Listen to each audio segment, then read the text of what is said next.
d'écouter sa parole. Alléluia. Est-ce que tu peux mettre ta main sur le cœur et dire, Seigneur, je te recommande mon cœur, que ce cœur soit ouvert à recevoir ta parole ce matin. Prie juste pour 1 minute. Notre cœur est là ce matin, Seigneur. Que tout esprit d'incrédulité, de manque de foi, puisse partir dans le nom de Jésus. Et nous ouvrons ce cœur à toi et à ta parole. Viens régner dans nos cœurs pendant que nous recevons cette parole et viens nous donner la vie. Au nom de Jésus, nous avons ainsi prié. Et le peuple du Seigneur dit Amen en acclamant encore très, très, très, très, très fort. Amen. Alléluia. Bien, c'est l'année de la royauté et nous sommes toujours dans la même pensée. Je vais ce matin être dans ma peau d'enseignant pour vous communiquer la pensée que le Seigneur a pour nous ce matin. Alléluia. Alors ce matin, nous allons parler de la loi de l'héritage. Amen. Nous allons essayer d'être assez précis pour rester dans le contexte et rester également dans le temps. Alors, nous parlons de la loi de l'héritage parce que l'héritage est l'un des grands principes qui régissent la royauté. Alléluia. L'héritage est le pilier du trône. Ça veut dire que tout roi normal, pendant qu'il est sous le trône, il est en train de réfléchir à la royauté après sa mort.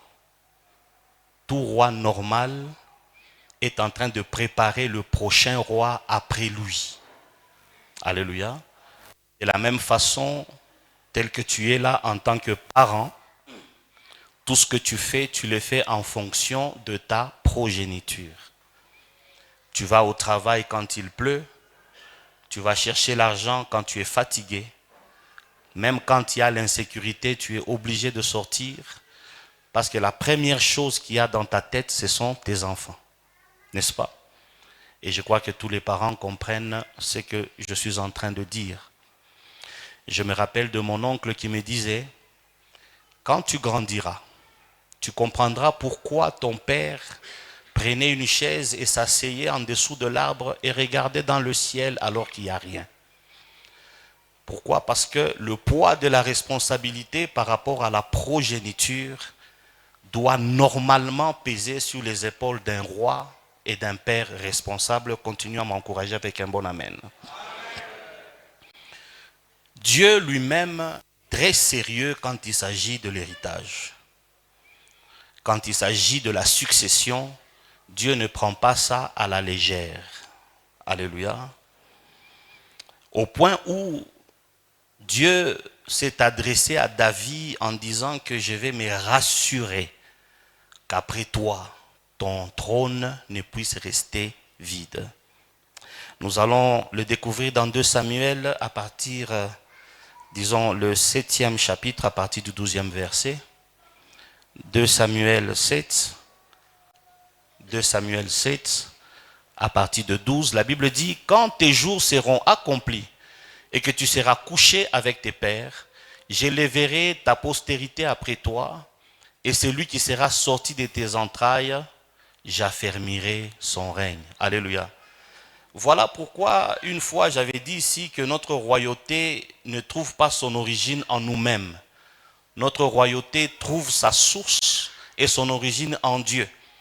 Et c'est dans ce contexte que Dieu, étant la source de la royauté de David, lui a dit que après toi, c'est lui qui sera sur le trône que moi, Dieu, je t'ai donné. Je vais me rassurer que je puisse affermir son règne. Le verset 13. Ce sera lui qui bâtira une maison en mon nom et j'affermirai pour toujours le trône de son royaume. 14.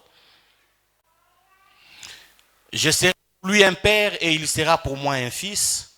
S'il fait le mal, je le châtierai avec la verge et avec la coupe des enfants des hommes. Nous allons jusqu'à 16, 15. Mais ma grâce ne se retira point de lui comme je l'ai retiré de Saoul, que j'ai rejeté devant toi, 16. Ta maison et ton règne seront pour toujours assurés, ton trône sera pour toujours affermi. Alléluia. Dieu prend au sérieux l'héritage. Dieu prend au sérieux la succession. Le trône de Dieu est un trône éternel. Mais le trône des hommes est soumis au temps par rapport à la vie du roi. Est-ce que vous me comprenez?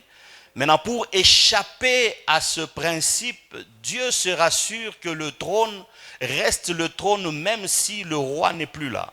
Ça veut dire le roi, même après sa mort, continue à vivre au travers de celui qui reste sur son trône. En d'autres termes, le trône est appelé à rester perpétuel, bien que l'homme est appelé à mourir un jour. Voilà pourquoi la loi de l'héritage est très importante. Alléluia. Découvrons également dans Jérémie 33, 17, écoutez ce que la Bible dit. Jérémie 33, 17, pour confirmer cela. Jérémie 33, 17. Jérémie 33, 17, la Bible dit, car ainsi parle l'Éternel, David ne manquera jamais d'un successeur assis sur le trône de la maison d'Israël. Alléluia. Ainsi parle l'Éternel, David ne manquera jamais d'un successeur assis sur la maison d'Israël. Amen. Voilà pourquoi j'ai dit que tout roi normal doit avoir le souci de pérenniser son trône par une succession, parce que le roi continue de vivre après sa mort au travers de sa succession. Est-ce que tu es avec moi?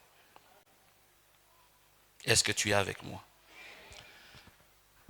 Voilà pourquoi après que Saoul soit sur le trône, il a joui du comportement de David, son père, qui était sur le trône avant lui.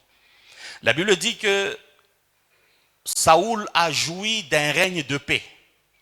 Pendant 40 ans, le règne de Saoul était un règne de paix. Pourquoi? Parce que avant que Saoul ne soit sur le trône, David s'est rassuré de tuer tous les géants, commençant par Goliath. Alléluia. Voilà pourquoi c'est important que tu te battes aujourd'hui pour que la royauté de ton fils demain soit une royauté de paix. Il ne faut pas être comme ce papa-là, il a 70 ans, il dit, mais si je plante le palmier aujourd'hui, je vais mourir sans que ça ne produise pas du fruit, laissez-moi seulement ne pas planter. Ça, c'est la sorcellerie. Plante seulement le palmier, pourquoi? Même quand tu meurs, tes enfants en mangeront les fruits. David s'est tellement battu, il s'est battu au point où Dieu a dit, tes mains sont des mains de sang. Voilà pourquoi tu es disqualifié pour me construire le temple. Et c'est ton fils Salomon qui me construira le temple. Et le fait que David s'est tellement battu, la Bible dit que le royaume de Salomon a joui de la paix pendant 40 ans. Donne-moi un bon amen. Voilà pourquoi c'est très important de penser à l'héritage, non seulement par rapport aux biens que nous laissons à nos enfants, mais aussi par rapport aux valeurs que nous cultivons pour que ce trône-là ne soit pas bougé, ne soit pas vacillé. Amen. Travaille dur aujourd'hui, bien-aimé dans le Seigneur, pour que ton fils demain jouisse d'une certaine facilité. Il ne faut pas dire comme certains de nos parents et de nos oncles disaient, écoutez, nous marchions 80 km à pied, aujourd'hui vous allez réclamer la voiture, pourquoi? Marche à pied pour que ton fils demain aille à l'école en voiture. Ça, c'est un raisonnement de la sorcellerie et nous le rejetons au nom de Jésus. Mène une vie honorable afin que ton fils demain puisse jouir de l'honneur et du respect. La façon dont tu te comportes aujourd'hui détermine de quelle manière le fils qui est issu de toi sera pris dans la société. Amen. Alléluia. Et ça, c'est un grand héritage que nous laissons à nos enfants. Investis, bien-aimé dans le Seigneur, afin que demain, la vie de ton enfant ne puisse pas commencer au point zéro. Nous avons cette manière sorcellérique africaine qui font que lorsque nous mourons, les enfants ne jouissent d'aucun de nos efforts. Tu n'es pas obligé de commencer à zéro, bien-aimé. Si tu as commencé à zéro, que ton fils après ta mort commence à partir de 10. Alléluia. Alléluia. Alléluia. Alors, parlant de l'héritage, en Israël, l'héritage était symbolisé par la terre. Dis à ton voisin, la terre. Dieu a placé dans le contexte de l'héritage certains mécanismes pour protéger cet héritage. Parce que l'héritage doit se protéger. Alléluia. Et quand vous lisez dans les livres des Lévitiques, je crois au chapitre 25, la Bible est en train de parler de la loi qu'on appelait la loi du jubilé. Alléluia. Ça veut dire que si tu es là, tu reçois de ton père une terre, parce qu'entre autres héritages, la terre était le symbole le plus fort quand on parle de l'héritage. Et l'héritage ne pouvait pas être cédé, parce que Dieu tient à ce que la progéniture reste en possession de l'héritage. Écoutez ce qui s'est passé dans Lévitique. Si par exemple tu te retrouves dans un problème et tu prends la terre, tu la vends. Alléluia. Tu vends quoi? Tu vends la terre. La terre qui est quoi? La terre qui est un héritage. Même si il arrivait que tu vendes l'héritage, Dieu dans la loi de Lévitique a établi un principe pour que cet héritage te revienne. Si pas toi, à tes enfants. Le jubilé, c'est célébré chaque après 50 ans. Et chaque fois que c'est la célébration du jubilé, c'est lui qui avait acheté une terre qui faisait partie d'un patrimoine de l'héritage. C'était rentré à la possession du propriétaire original. Vous voyez comment Dieu est très sensible quand il s'agit de l'héritage. Parce que Dieu ne veut pas que l'héritage fasse quoi? Puisse se perdre. Alléluia. Et quand j'ai un peu fait mes recherches sur ça, j'ai découvert que celui qui achetait la terre, en fait, il n'achetait pas la terre, il achetait la production de la terre, maman. Donc, tu achètes la terre, mais la terre ne t'appartient pas. Tu vends la terre, mais tu restes propriétaire de la terre à cause de la loi du jubilé.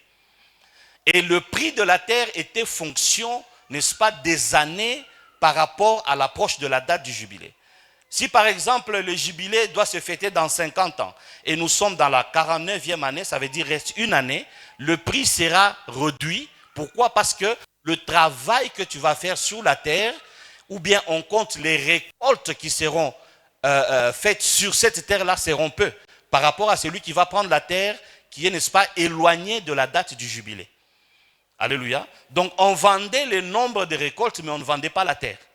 Voilà pourquoi à chaque fois que tu peux vendre la terre, quels que soient les problèmes, Dieu est tellement sérieux avec l'héritage qu'il a protégé par des mécanismes lévitiques pour que l'héritage reste toujours en ta possession. Même après ta mort, l'héritage doit rester dans la vie de tes enfants. Chacun dit l'héritage.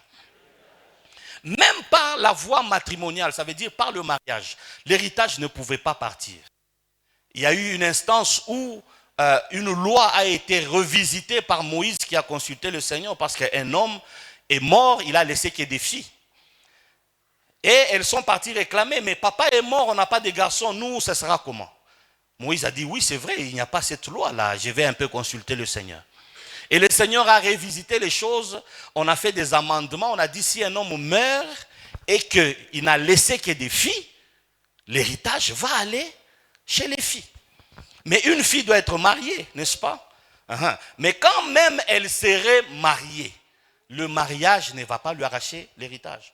Ça veut dire même par la voie matrimoniale, Dieu s'est rassuré que même si nous sommes dans la communauté des biens, l'héritage reste mon héritage dans la lignée de mon père.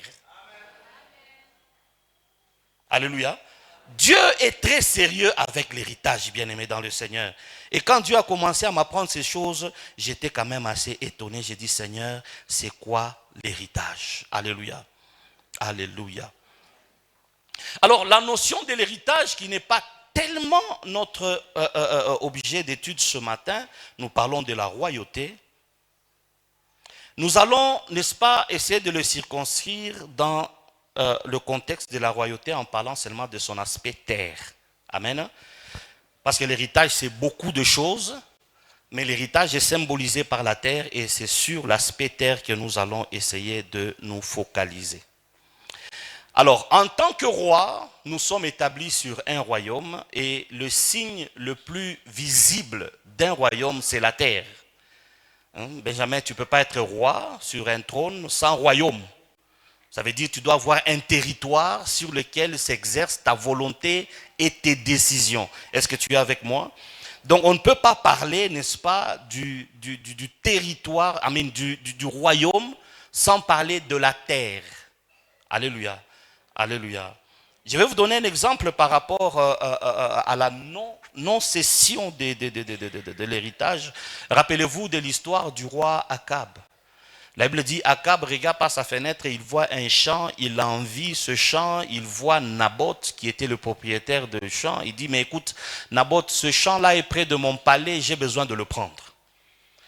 Donne ton prix et voilà, je vais acheter, n'est-ce pas, le champ. Naboth dit, non, non, je ne peux pas te vendre le champ.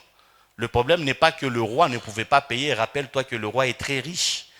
Mais le problème, c'est que Naboth a référé le champ comme étant un héritage, berger rocher. Et l'héritage ne se vend pas. Naboth était tellement sérieux par rapport à la loi de l'héritage comme Dieu l'est, jusqu'à ce qu'il en est mort pour protéger l'héritage. Alléluia. Dans cette histoire, j'ai constaté que le roi n'avait pas tellement de problèmes, bien qu'il était triste. Il voulait acheter la terre, le champ. Il n'a pas pu l'acheter parce que le propriétaire du champ a refusé, invoquant le principe de Dieu que l'héritage ne peut pas être cédé. Le roi est rentré chez lui triste. Mais l'étrangère, ça veut dire la femme du roi, elle s'appelait Jézabel, elle vient, elle voit le roi, tu es triste comme ça, pourquoi? Il dit, mais j'ai voulu acheter la terre de Naboth, il a refusé. Il dit, mais toi tu es roi, qui peut te refuser? La Bible dit, elle a fabriqué des histoires, on a tué Naboth et le roi a pris possession de la terre. Regardez, Akab a fait beaucoup de mauvaises choses, maman.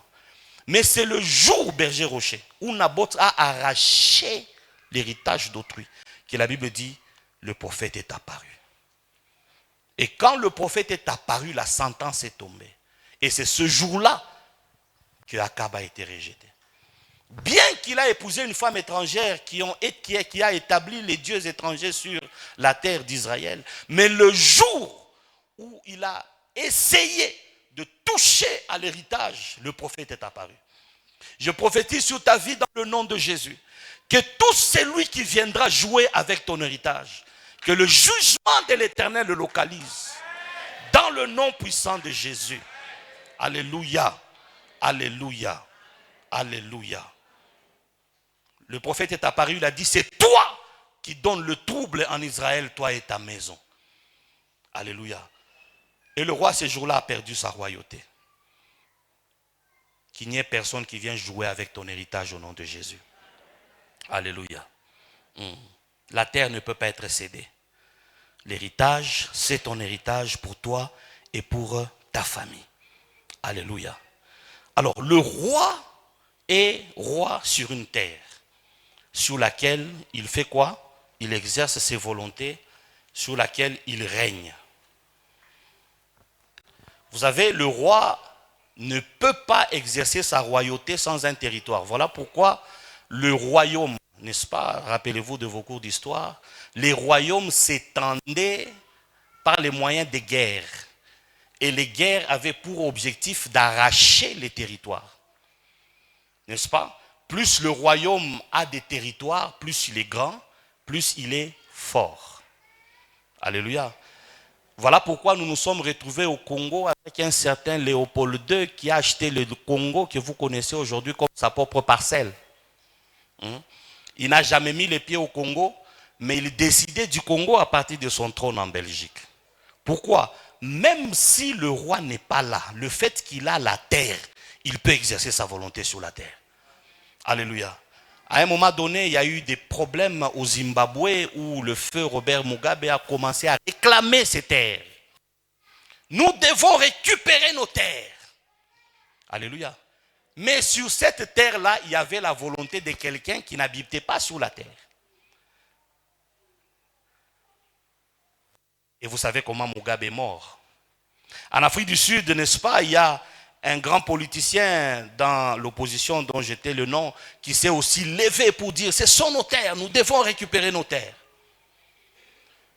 Mais il y a un roi quelque part, n'est-ce pas, qui exerce sa volonté sur cette terre-là.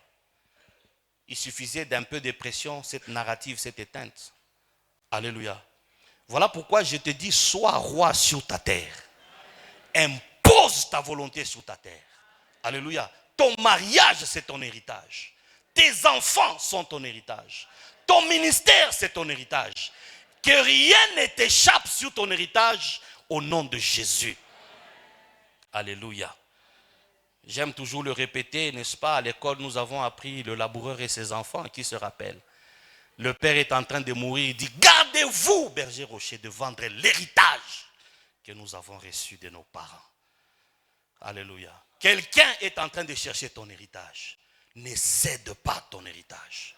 Il y a un trésor qui est caché là-dedans. Alléluia. Ne te dépouille pas de ton héritage. Dis à ton voisin, ne te dépouille pas de ton héritage.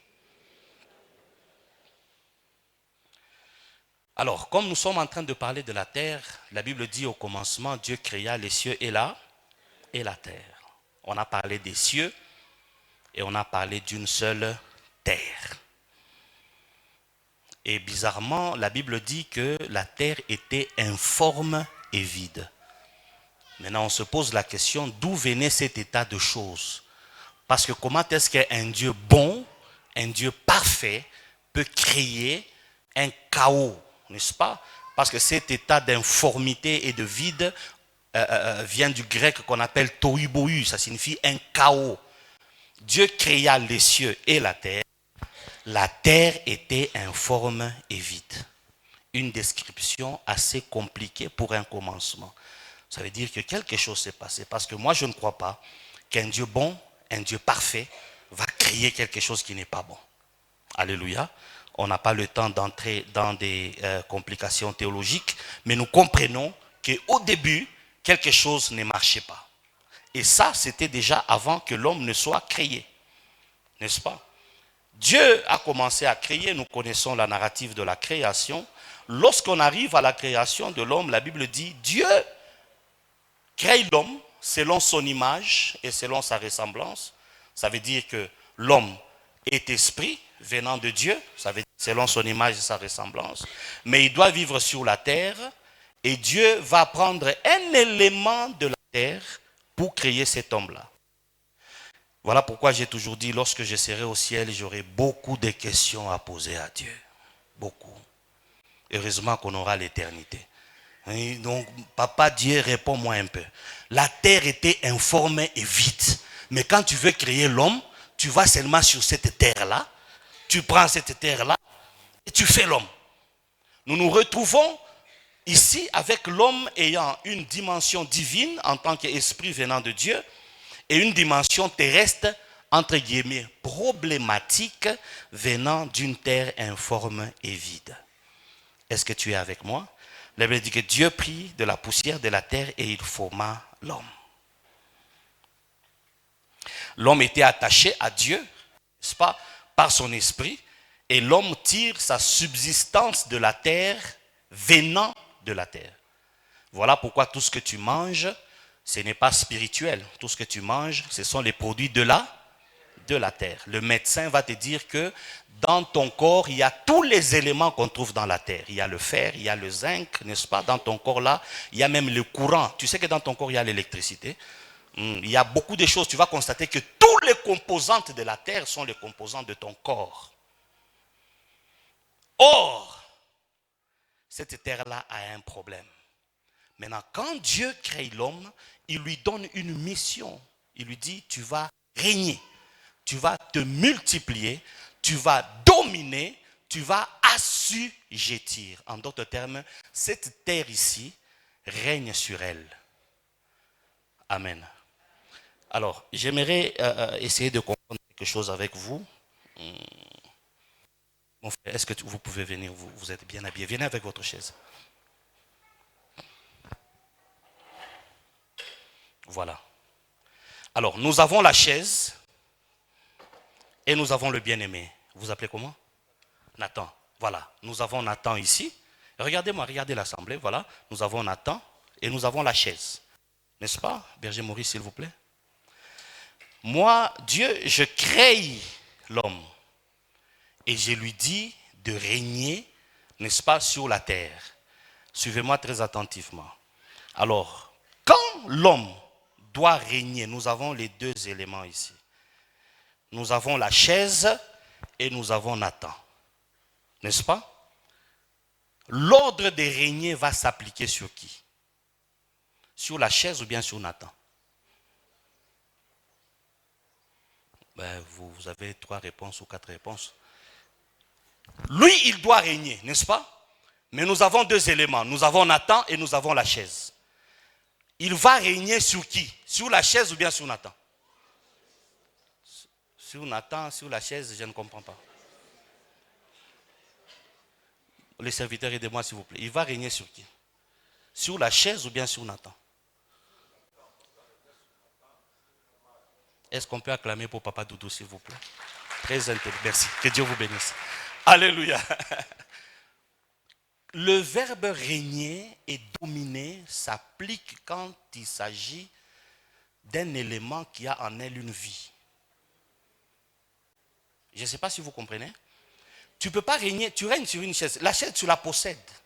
Elle n'a pas en elle une volonté exprimée de se soumettre à toi.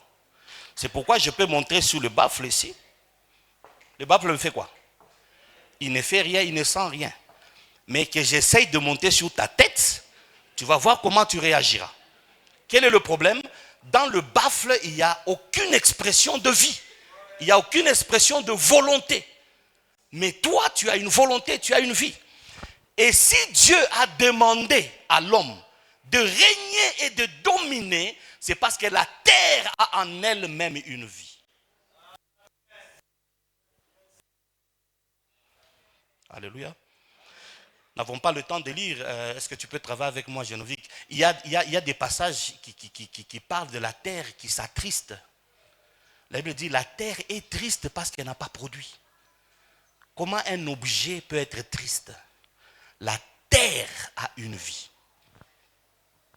Voilà pourquoi les féticheurs, pour faire des fétiches contre toi, ils ne le font pas sur base de rien. Ils le font en conjuguant leur malédiction avec les éléments de la terre.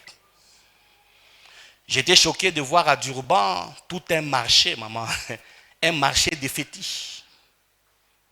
Le marché, vous arrivez au marché, vous voulez acheter un fétiche, vous achetez.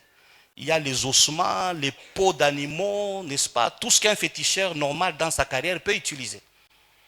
Et il prend ces choses qui viennent de la terre et il le conjugue avec des paroles qui impliquent des spiritualités et tu te retrouves en train d'avoir une vie difficile. Chandelier, est-ce que tu es avec moi? Voilà pourquoi la Bible dit au commencement, la terre était informe et la terre était vide. Il y avait sur la terre un problème.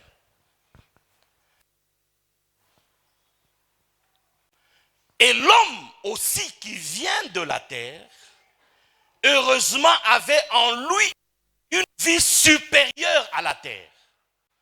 Il avait en lui la divinité, étant créé à l'image et à la ressemblance de Dieu. En d'autres termes, c'est la vie de Dieu dans l'homme qui dominait sur la négativité de la terre. C'est pourquoi il a dit, il y a quelque chose que j'ai mis en toi, tu dois maintenant régner et tu vas dominer. Bien que tu viennes de la terre ne saura rien faire contre toi. Mais qu'est-ce qui se passait? Nous voyons que l'homme n'a pas compris que s'il pouvait marcher sur la terre, ce n'était pas à cause de lui, c'est à cause de Dieu. Quand il s'est déconnecté de Dieu, la terre a repris le pouvoir. Pourquoi? Parce qu'en l'homme, il y avait quelque chose qui lui appartenait. Est-ce que tu es avec moi, Chandelier? Voilà pourquoi Jésus pouvait dire, le diable vient, mais il n'y a en moi rien qui lui appartient. Alléluia. Alléluia. Voilà pourquoi le diable, n'est-ce pas, est en partenariat avec la terre contre toi. Est-ce que tu me comprends? Même lorsqu'il a été maudit, la Bible dit que le serpent devait ramper sur la terre et manger la poussière de quoi? De la terre. Et comme toi, tu viens de la terre, tu peux être mangeable si tu te déconnectes de Dieu. Je n'ai pas entendu beaucoup d'amen par les fois. Je dis tu peux être mangeable. Parce que le rôle du diable en rampant, c'est de manger la poussière de la terre. Et toi, tu viens de la terre. Si la vie de Dieu n'est pas en toi, le diable te mange. Voilà pourquoi la Bible dit, si vous entendez ces paroles aujourd'hui, n'endurcissez pas vos cœurs, mais croyez.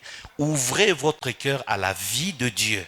Parce que ce n'est que la vie de Dieu en vous qui donnera la domination sur quoi? Sur la terre. Et la terre s'est tellement rébellée contre l'homme après le péché. La Bible dit que la terre a commencé à produire quoi? Des épines. En d'autres termes, l'épine est apparue qu'après que l'homme ait péché. Et ça, c'est un signe de la rébellion de la terre. En d'autres termes, la terre a repris le contrôle de l'homme parce que la vie de Dieu n'était plus dans l'homme. Et en prononçant sa sentence sur l'homme, Dieu a dit, désormais la terre ne te produira pas. Trouve-moi ce verset, il y a un verbe que je veux voir. Tu seras maudit de la terre. Alléluia. Tu seras maudit de la terre. En d'autres termes, moi Dieu, je ne te maudis pas. Mais comme tu t'es détaché de moi, il y a quelque chose en toi qui va favoriser au principe qui agit dans la terre de faire quoi? De dominer sur toi. La terre était en forme de vide, il y avait ténèbres sur tout ça. Non, lorsque Dieu a prononcé la sentence sur Adam après le péché. Alléluia. Alléluia. Est-ce que tu es avec moi? Est-ce que tu es avec moi? La terre qui est ton héritage est ton héritage, mais a un problème. Donc le fait d'hériter, n'est-ce pas? Tu n'es pas exempté du combat parce que tu as hérité de la terre. Il te produira des épines. Donne-moi le verset 17. Il dit à l'homme, puisque tu as écouté la voix de la femme et que tu as mangé de l'arbre au sujet duquel je t'avais donné cet ordre, tu n'en mangeras pas, le sol sera maudit à cause de toi. C'est à force des peines que tu en retireras ta nourriture tous les jours de ta vie. Alléluia. Voilà ce qui s'est passé, pourquoi tu passes des temps difficiles. Ça a commencé ici. Verset 18. Il te produira des épines et des ronces, et tu mangeras de l'herbe des champs. Alléluia. Donc ça, c'est le symbole de la malédiction de la terre. Amen. Amen. Amen. Oh, j'essaie vraiment d'être vraiment bien pour que nous puissions nous entendre.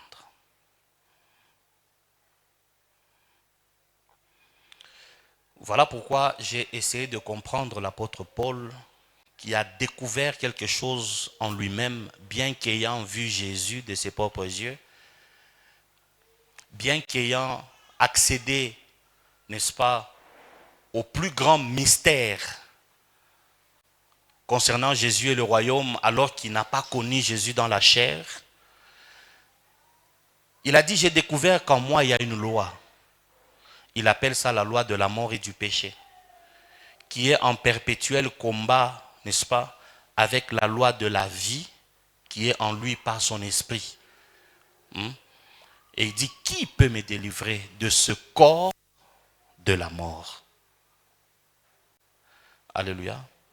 En d'autres termes, quel que soit le niveau de l'onction et de la grâce, il y a en toi quelque chose qui appartient à la terre et qui sera toujours en perpétuel combat avec l'Esprit de Dieu en toi. Est-ce que tu me comprends? Voilà pourquoi le diable fait tout et il continuera à le faire jusqu'à ce qu'il trouve un moyen de te détacher de la vie d'en haut afin que la vie d'en bas puisse te tirer. Alléluia.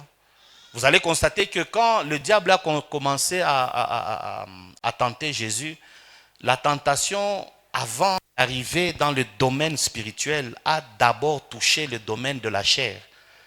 Parce qu'il était en train d'essayer de trouver et de manipuler la loi de la terre dans le corps de Jésus.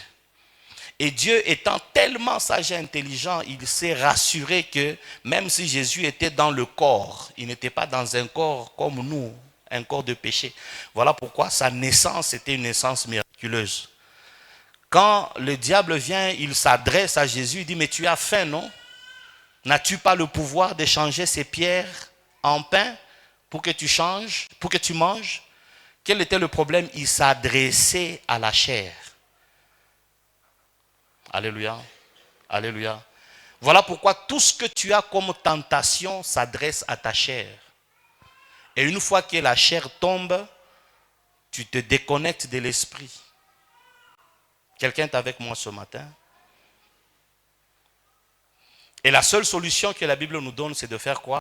C'est de crucifier la chair. Tu ne peux pas te détacher de ta chair. C'est comme demander à une tortue de quitter sa carapace. Tu vas traîner ta chair jusqu'à ta mort. Alléluia. Alléluia. Alléluia. Mais la loi de la mort qui prévaut dans la chair ne peut être gérée que par la crucifixion. Alléluia. Jusqu'à ce que, ça c'est les enseignements eschatologiques par rapport à l'enlèvement, jusqu'à ce que nous puissions connaître la régénération. Et Paul est en train de parler de la trompette, n'est-ce pas? Lorsque la trompette sonnera, nous allons faire quoi? Nous allons ressusciter. Et c'est dans cette résurrection, je veux dire, que nos corps, la Bible dit que nos corps seront comment? Transformés. C'est en ce moment-là que la loi qui te dérange là va être brisée. Mais jusque-là, tout en étant chrétien, n'est-ce pas? Tu vois une jolie femme, tu la vois, mon frère. Est-ce que tu ne la vois pas, frère Mike? Tu la vois. Oh, je ne vois pas, tu vois. Tu n'as pas vu? Tu as vu. Mais si la vue de Dieu est en toi, les pressions de la chair ne vont pas te faire tomber. Mais les pressions de la chair sont là. Mon berger. Oh, moi je suis tellement loin que je ne sens pas. Tu sens.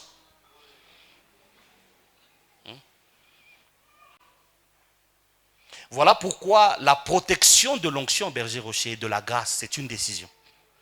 Tu décides de protéger la grâce. Tu décides de protéger l'onction parce que tu l'as obtenue à un grand prix. N'est-ce pas? Tu as passé 4 jours à la montagne. Tu as passé 6 jours de jeûne. Tu as prié jusqu'à ne pas terminer. Vous savez que la prière, c'est un travail. Voilà pourquoi la Bible dit que Dieu est le rémunérateur de ceux qui le cherchent. Il te paye. Il te rémunère. Parce qu'il considère l'action de le chercher comme un travail qui mérite un salaire. Donne-moi un bon amen. Et dans ce processus, tu es loin. Et quand tu es loin, ta place n'est pas n'importe où. Voilà pourquoi David, un jour, il a dit, mais c'est moi David, non? J'ai gagné beaucoup de guerres. Qu'est-ce que j'ai fait? Je reste chez moi. Quand il est resté chez lui, ses yeux ont vu ce qu'il ne devait pas voir. Et quand il a vu, quelque chose s'est ouvert dans la chair. Voilà pourquoi tu ne dis pas amen. Non? Vous savez, il y a des endroits qu'il ne faut pas aller. Lorsque je faisais mon stage, moi, ma biche en gouvre, j'ai prêté serment, j'étais en G3, maman. J'ai ouvert mon cabinet, j'étais en G3.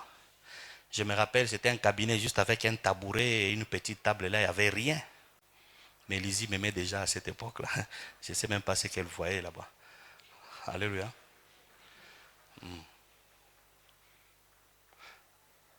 Alors, quand je commence le travail, je me rends compte qu'il y a des choses qu'il ne faut pas faire et qu'il faut faire. Il y a des endroits qu'il faut aller et qu'il ne faut pas aller. Mon maître de stage, paix à son âme, n'est-ce pas, apprenait tous les rouages du métier, bons et mauvais. Maman, lui, rencontrait ses clients seulement à la Kamalondo. je dois présider les cultes les soirs, mais je suis avec lui à Kamalondo dans une terrasse. Parce que je dois apprendre les métiers. Frère, c'est compliqué. Et quand tu arrives à la Kamalondo, là-bas, il y a tout ce qui est propre, n'est-ce pas? Certains endroits. Quelle que soit la justification, protège ton onction. Parce qu'il y a des choses, plus tu es là-bas, plus tu favorises les picotements et les fourmillements, plus ton corps commence à être à l'aise dans certaines choses, et plus tu commences même à trouver certains versets qui vont justifier tes actions alors que tu es en train de te perdre.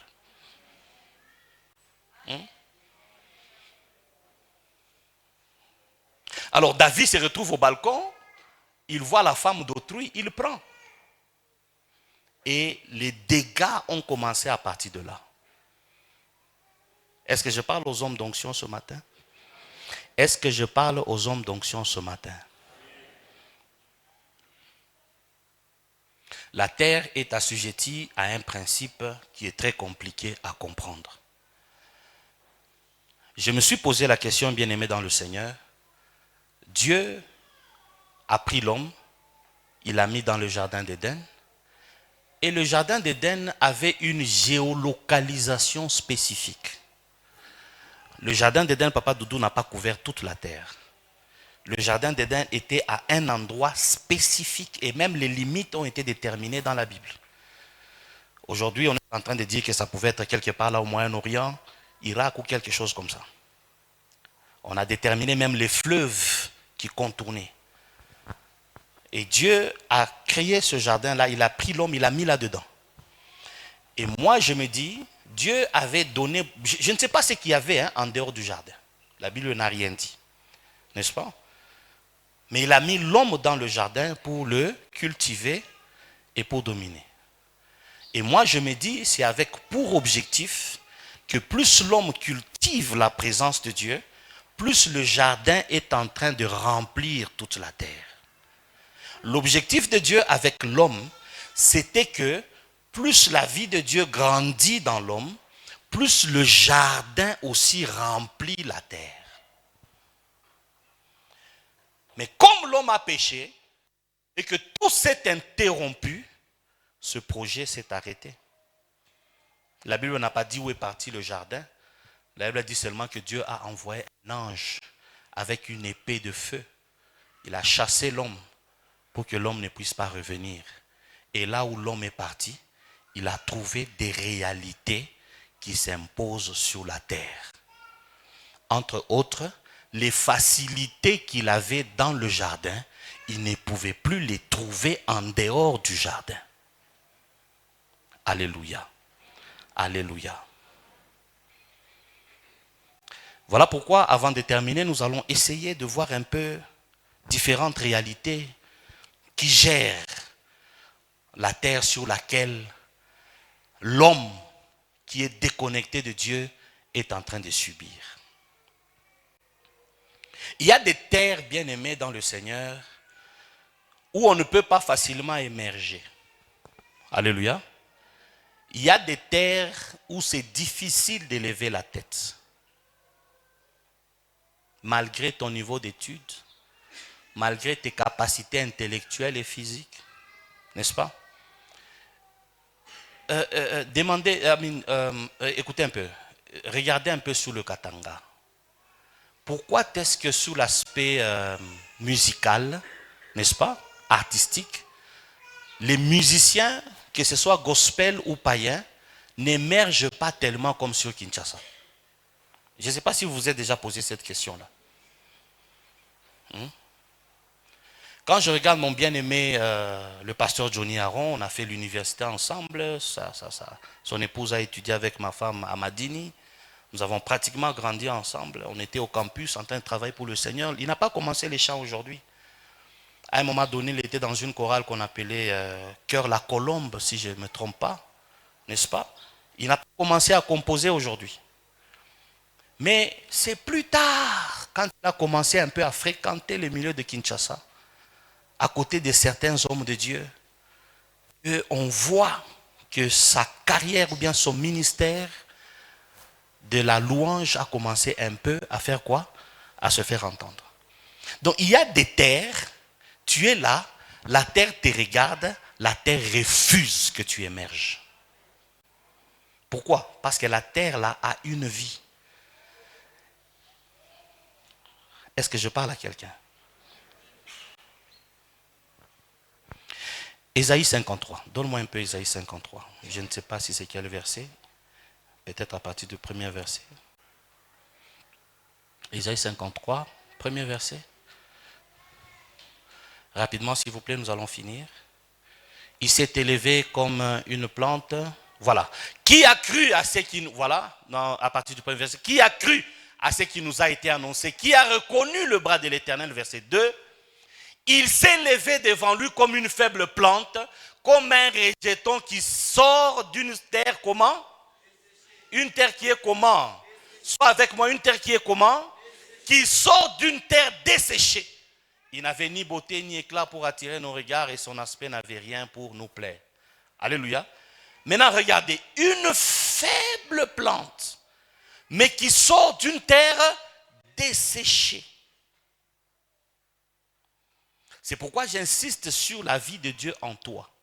Tu peux être sur une terre desséchée. Quelle que soit la faiblesse que tu peux traverser, quelle que soit la sécheresse et l'aridité de la terre, la vie en toi va te faire germer. Partout où les autres échouent, il ne comprendra pas comment toi tu réussis. Le problème ne sera pas la terre, le problème sera la vie qui est en toi. Alléluia. Voilà pourquoi la Bible dit en période de famine, en période de sécheresse, Isaac a récolté 100 fois plus.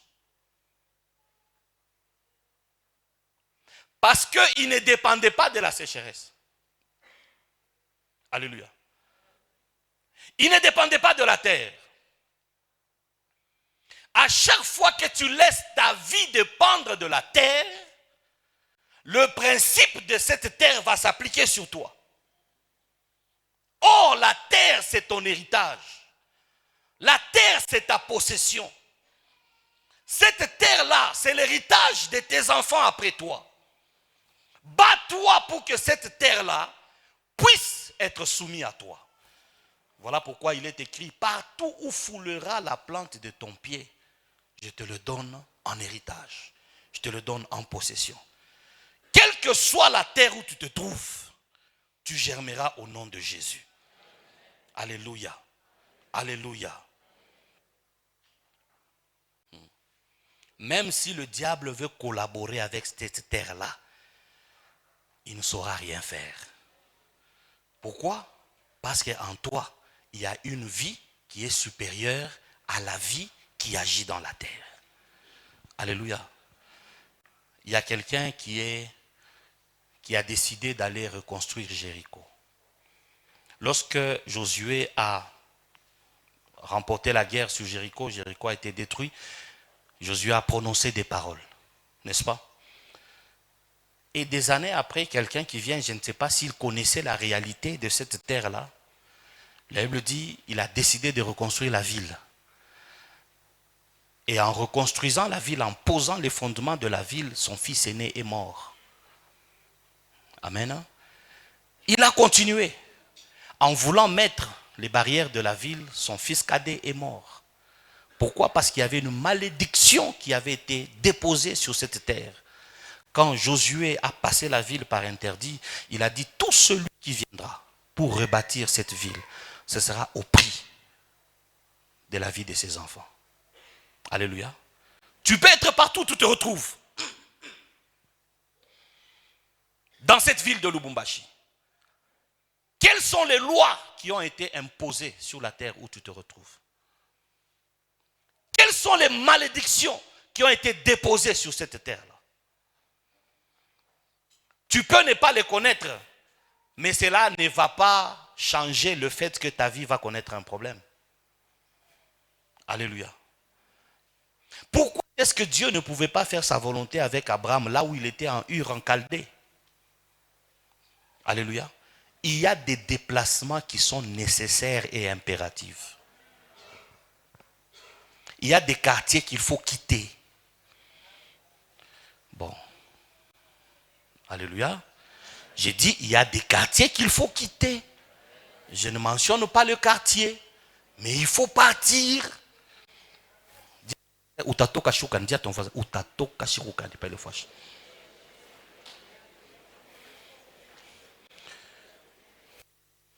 Il y a des quartiers qu'il faut partir. Toi, tu peux penser que non, être au golf, peut-être il y a au golf là quelque chose qui travaille contre toi.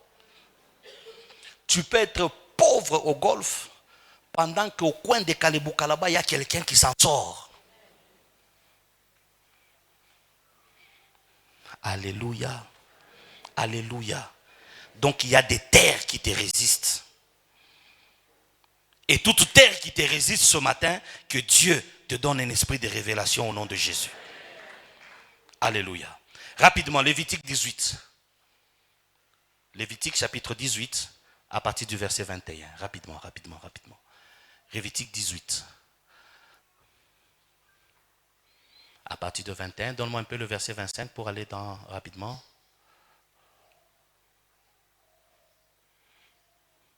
« 24. Ne vous souillez par aucune de ces choses, car c'est par toutes ces choses que sont souillées les nations que je vais chasser devant vous. » Alléluia. Le pays en a été souillé. La terre, ou bien le pays, en a été souillé. Je punirai son iniquité et le pays fera quoi? Le pays fera quoi? La terre peut te résister, la terre peut te vomir.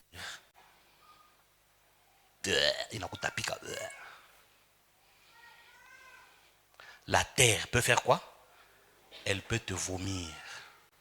Et ici, la Bible est en train d'expliquer qu'il y a des pratiques qui ont eu lieu à un certain endroit.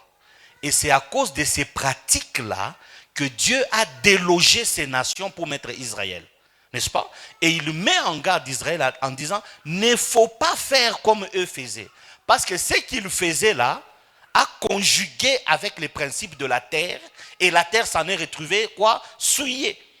Et c'est à cause de ça que la terre a fait quoi? La terre vomit les habitants. Alléluia. Si la terre te vomit, qu'est-ce qui se passe? Tu restes vivant, mais tu perds ton éclat. Tu restes vivant, mais tu perds ton éclat. Une histoire était passée sur Facebook, je ne vais pas mentionner le nom. Nous avons connu un gouverneur dans cette ville. Mais bizarrement, un jour, sa photo, Papa Doudou, passait sur Facebook. Il est en train d'acheter les avocats au marché, en train de discuter le pays. Papa, quand la terre te vomit, la terre t'humilie. Alléluia. Tu restes avec des histoires. Je fus un grand musicien. Je fus un grand pasteur. Regardez les photos. Nous, quand on a commencé, n'est-ce pas qu'on entend ces choses dans l'église? Nous, quand on a commencé, papa, vous jouez. Nous, à notre époque, la gloire est restée dans le passé. Pour quelle raison? La terre t'a vomi. La terre te résiste, la terre te vomit. Pourquoi? Parce que la terre a été souillée. Et toi aussi tu viens, tu participes à cette souillure. Voilà pourquoi Dieu les a dit, à cause de ce qu'ils ont fait là, la terre a été souillée. Amen. Nous allons rapidement. Nombre 13, 32. Nombre 13, 32. Rapidement, Nombre 13, 32. Rapidement, s'il vous plaît. Nombre chapitre 13, verset 32. Ici, la Bible est en train de parler de la terre qui dévore ses habitants. Le pays en a été souillé, non, s'il vous plaît. Nombre 13, 32. Nombre 13, 32, il s'agit des... Oh là là. Nombre 13, 32, nous avons parcouru le pays, mais c'est un pays qui dévore ses habitants. Alléluia. Ils sont partis pour voir qu'est-ce qui se passe dans la terre de Canaan. Ils décrirent devant les enfants d'Israël le pays qu'ils avaient exploré. Ils dirent, le pays que nous avons parcouru pour l'explorer est un pays qui fait quoi? Il y a une terre qui peut faire quoi? Qui peut te dévorer. Alléluia. Mais c'est un pays qui dévore ses habitants. Tous ceux que nous avons vus sont des hommes d'une haute taille. Le pays dévore ses habitants. Si le pays qui te vomit t'enlève la gloire, le pays qui te dévore te termine complètement. Voilà pourquoi la Bible dit, le diable vient pour faire quoi? Pour égorger, pour dérober, pour détruire. Alléluia. Pour détruire. Nous allons terminer rapidement avec Amos. Amos chapitre 5, le verset 19. Regardez ce qui se passe. Amos chapitre 5, le verset 19. Amos chapitre 5, le verset 19. Il y a une situation qui se passe avec quelqu'un. Amos 5, 19. Amos 5, 19. Rapidement s'il vous plaît. Nous allons terminer par là. On ne saura pas parler d'autre chose parce qu'il est temps. Amos 5, 19. La Bible dit, vous serez comme un homme qui fuit devant un lion et qui rencontre un ours, qui gagne sa demeure, appuie sa main sur la muraille et que mord un serpent. Ça, c'est la terre qui te dévore. Alléluia. Un lion te poursuit. Tu fuis, tu arrives à t'échapper. En t'échappant, tu rencontres un ours. Tu t'échappes encore. Et tu arrives même chez toi. Tu dis, ah Seigneur, merci. J'ai échappé le lion, j'ai échappé l'ours. Pendant que tu dis merci à Dieu, tu veux te reposer même au mur. Et pendant que tu veux te reposer dans les murs, il y a un serpent. C'est moi qui ai écrit la Bible. Il a échappé au lion, il a échappé à l'ours, mais dans sa demeure, il y a un serpent. Écoute, que la terre ne te dévore pas au nom de Jésus. Alléluia. Alléluia.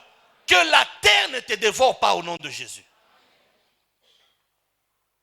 La seule chose que tu peux faire pour préserver ton héritage, attache-toi à Dieu. Évite la vie de péché. Éloigne-toi du mal. Éloigne-toi de... Dis amen, non? Éloigne-toi de l'iniquité. Alléluia. Même si mentionner le péché grâce est devenu démodé dans l'église, je te dis arrête le péché.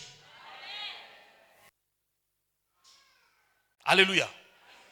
Jusqu'à la fin du monde, maman, Dieu ne donnera pas la solution à la terre. Il y aura, la Bible dit, un nouveau cieux et une nouvelle terre. Donc ça veut dire que mambo ya paduni ya Mungu ne yangara pas ville. Pourquoi tu es fâché? J'ai dit Dieu regarde ça seulement comme ça. Voilà pourquoi Dieu délivre la terre. Dieu ne délivrera pas la terre. La bonne prière, Seigneur, que ma vie soit en toi. C'est quand ta vie est en Jésus que ce qui est sur la terre ne fera rien contre toi. Alléluia. Mais par rapport à la terre, Dieu a déjà établi un temps. Et ce temps-là, la terre ici disparaîtra. Les cieux que vous voyez disparaîtront. Il y aura une nouvelle terre. Il y aura des nouveaux cieux. C'est là qu'on n'aura plus de problèmes. Mais jusqu'à présent, nous aurons toujours des problèmes.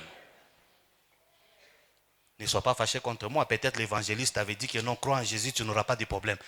Papa, surtout quand tu crois là, les problèmes se multiplient. Pourquoi? Parce que quand tu n'étais pas en Jésus, tu appartenais à la terre. Maintenant que tu deviens en Jésus, la terre commence à te perdre. Et comme la terre te perd, la terre ne peut pas te laisser partir. N'est-ce pas? Regarde ce qui se passe. Tu es là, les hommes sont contre toi. Les animaux rebellés contre toi. les diables contre toi, les démons contre toi, les sorciers contre toi, entre guillemets ta belle-mère contre toi, même la terre est contre toi. Et puis tu vas jouer avec la vie de Dieu. Même la Bible dit comprenez votre douleur, non? Kama mateso yako wewe mwenyewe uikomprendre, na te comprendre pa fashi yako. Alléluia. Alléluia. Que notre chrétienté soit une vraie chrétienté. Que notre relation avec Dieu ne soit pas fictive. Venir à l'église ne dépend pas de la veste que tu as achetée la semaine passée. Alléluia. Parce qu'il y a des gens, tu regardes ta robe, tu te dis, ah, cette robe ici, j'ai porté le dimanche passé. Je porte encore ce dimanche. Et tu fais quoi? Tu mets la vie de Dieu en danger à cause des choses matérielles. Alléluia. Alléluia. J'aimerais qu'on prie, on dit à Dieu, chassons la terre. La terre ne partira pas. Que ton cœur s'ouvre à la vie de Dieu. Marche selon Dieu. Obéis à Dieu. Crains Dieu. Aime sa parole. Ouvre ton cœur à son esprit. Alléluia. Et c'est seulement dans cette condition-là, chandelier d'or, que la terre te sera soumise. Alléluia. Tu ne peux pas dire partout où touche la plante de mon pied. Papa, la plante de ton pied a touché combien de fois les Katanga ici? Ce sont les Chinois qui sont en train de vendre nos minéraux. Alléluia. Nous ne mangeons même pas ce que Dieu nous a donné. Pourquoi? Nzambi na pita. Nous les enfants de Dieu. Que Dieu nous aide au nom de Jésus. Incline-toi en prière. Nous allons finir par la prière au nom de Jésus. La terre qui dévore. La terre qui est frappée par la sécheresse. La terre qui est maudite. Tout cela, ce n'est pas grave.